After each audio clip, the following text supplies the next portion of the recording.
Conscious competence, kesadaran berkemampuan. Kita sekarang membicarakan hal yang sederhana dulu. Masalah berpikir benar, kok bisa jadi kaya raya? Berpikir dan bertindak seperti apa? Menjawab pertanyaan seperti ini memang harus rinci menjelaskannya.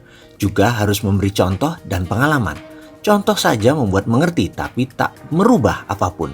Hanya conscious saja, tetapi tetap incompetence, tetap tidak berkemampuan. Maju setahap, benar. Dari unconscious menjadi conscious. Dari belum sadar menjadi sadar. Tapi nggak ada bedanya karena keduanya tetap incompetence. Kita masih belum berkemampuan. Menjadi conscious dan competence itu poin diskusi kali ini. Menjadi kompeten berkemampuan untuk makmur. Tugas pertama adalah prosperity conscious atau software kaya. Jika ingin dipasangkan sistemnya, maka permasalahan atau keadaan tersebut diubah bentuk objeknya terlebih dahulu. Kita harus mampu membuat isi kepala semua orang dipasang objek tersebut. Ini lebih dari visual. Oke, agak sulit menerima informasi ini, saya coba katakan dalam bentuk lain dengan contoh. Seorang perokok, teman kita, ingin berhenti merokok. Dia sudah coba berbagai cara, tetap saja. Kalau dia lagi stres, lagi cari ide, habis makan, selalu harus merokok. Maka saya sebagai orang yang diminta untuk menghilangkan kebiasaan merokok tersebut harus melakukan yang namanya mengubah objek. Sekarang objek dalam pikirannya adalah merokok itu menyenangkan, merokok itu nikmat rasanya, dan lain sebagainya. Maka saya mengubahnya dengan memberi objek baru. Saya duduk di depannya, saya bawa 2 slov rokok favoritnya, 24 bungkus rokok. Saya duduk bersamanya.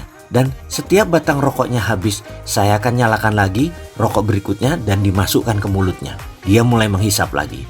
Ketika memasuki 3 bungkus, dada dia mulai sesak. Dan apa yang dilakukan oleh kita? Paksa terus dia menghisap rokok selanjutnya. Sampai 6 jam, sampai 1 slov habis tanpa jeda.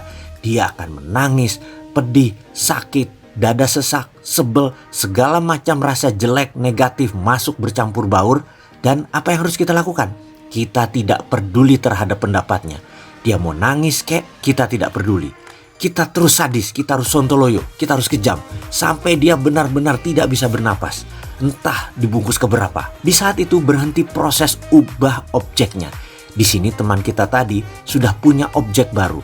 Merokok itu nggak enak, bikin sesak, bikin sakit, bikin trauma. Dan dia pun berhenti merokok. Pasti, disinilah seninya. Kepakaran seorang mentor, di sini pertaruhannya. Kalau dia balik merokok, itu mentor abal-abal.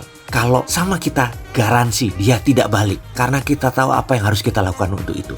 Keterampilan merubah sesuatu menjadi objek baru tersebut tekniknya dikenal dengan nama Progressive Object Experience Technique. Sehubungan dengan kemakmuran, kalau ada yang ingin memasangnya dalam pikiran bawah sadar dengan cepat, kita akan lakukan di MMBC.